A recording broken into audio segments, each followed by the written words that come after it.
Ow. Ow. Let's try it again. That time worked. Did I say that time worked? Try it again. Here we go. So before I make this video, I have to throw some thank yous out there because I would never have been able to construct, have the confidence to build a coop or raise chickens or build a run or pasture raise or make compost without having watched every video from Edible Acres. Thank you so much, guys. And please keep them coming. As well as Justin Rhodes. You're crushing it as well. Self-Sufficient Me. And there's not chickens, but Rainbow Abundance, Rainbow Permaculture, Rainbow Gardens. One of those. Thank you so much.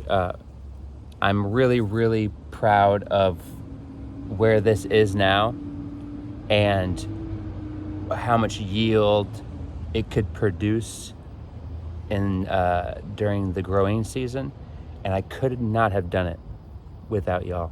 So thank you so much. Where am I pointing? There's the camera. There's the camera. Thank you. Hello there. My name is Franklin, and this is where I show you how I built the old mobile chicken coop and the mobile pasture-raising chicken run. How was that? Was that any good? I think I have the button. Are you rolling? The little button works. So, okay, so here is the chicken coop. As you can see on that side, we got some wheels. This bar is stolen. And by stolen, I mean hijacked from Justin Rhodes. Thanks, buddy. This is our little gangplank right here, gangplank runway. There's the entrance, barn door entrance. You just take this lady off. I should have taken that off first. I'll just cut that. And we're back. So, in the morning, all you chicken farmers already know this. You hit the little latches. There's two little eye hook latches on the sides. It's kind of a heavy door. And then you swing her down. And then inside you can see the perches, the roosting, perching, sleeping, maybe. You'll be able to see back there, you can see the little cubicles maybe, the nesting boxes. Here we go.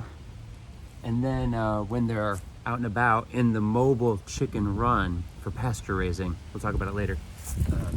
Lift this up, here we go. You put the latches back on. Look at my dirty pants. Dirty pants. And then, what's this? What is that? Here's a little handle. Hello. And then you want to keep it open. There's a white hook, you probably can't even see it. Like that. Sits right there. And then you take the gangplank. It's got a little eye bolt right there. You can't see that right there? Look at it.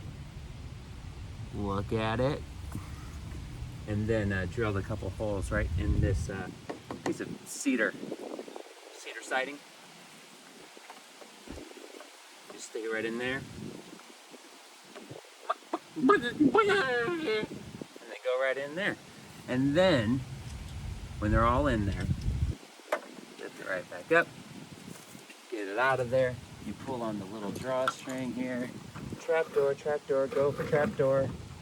And so it sits down in there. It's going down about right there, and it goes about right over here. So the rodents, foxen, raccoons, anybody? I'm in Webster Groves, Missouri, so I don't think I have a lot of raccoons. Also, they'll be protected by the run, but they can't pick it up and can't slide it back, so they can't get in there. Totally protected. Safety number one. and then you put it back on there. This is for display cases only. Display cases? Really? Display purposes. Display purposes. And then, right now you can't see it, but I will show you how it moves. Thanks, Justin Rhodes, again, for showing me this little baby. Hey-o. So, here we go. Dun, dun, dun. So these are just 2x3s put together. And I did some of the welded wire, cattle fencing, cattle wire, cattle rods. I don't know. First timer over here. Anyway, I saved on lumber. Instead of squeezing another 2x3 up against it and putting the mesh in between, I just got the old pneumatic stapler and stapled them on the inside, making them nice and taut.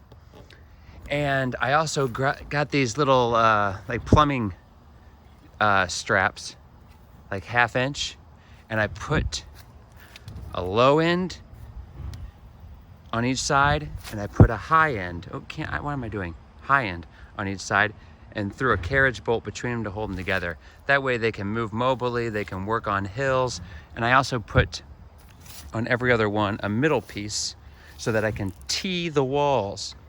Tee the walls? I used to build mazes, so we used to say tee the wall up. Is there a T here yet? Anyway, you can take something like this that's on the end, that's on every other one too, and then you put it up against this, bam. So I should have been filming when I did that.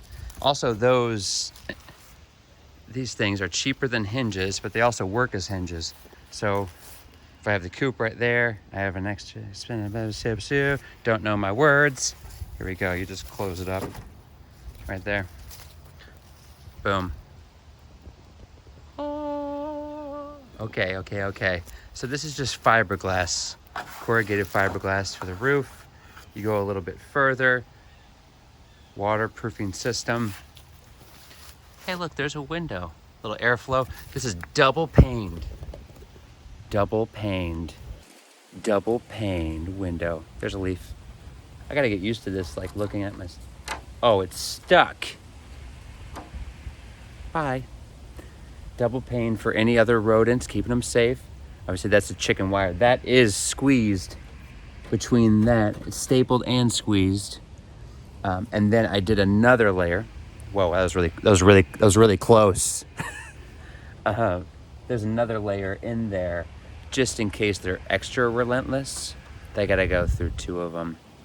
But again, hopefully, I have a lot of owls as well, but they're mostly focused on the squirrels.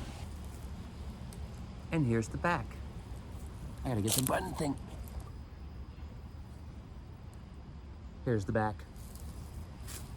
More eye hook latches, both sides, make them safe. Safety first. This is really dirty. That's what happens when you have these tons of mature trees around. You get a lot of leaves. There'll just be more that fall on there. And then you lift this up. This is actually on a downward slope, much like a gutter. So any rainfall can go off the end. But for pressure's sake, this is actually not connected here, so that because this is hinged for the nesting boxes.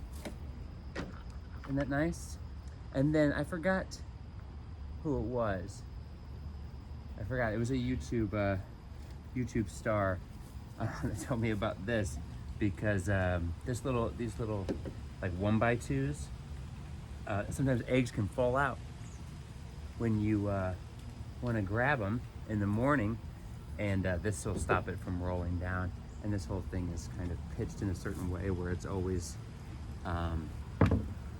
angled down towards the back, so the eggs can roll to the back and not to the front of the coop. Lock it back in. Safety first. And I think that might be it. Boop. Boop.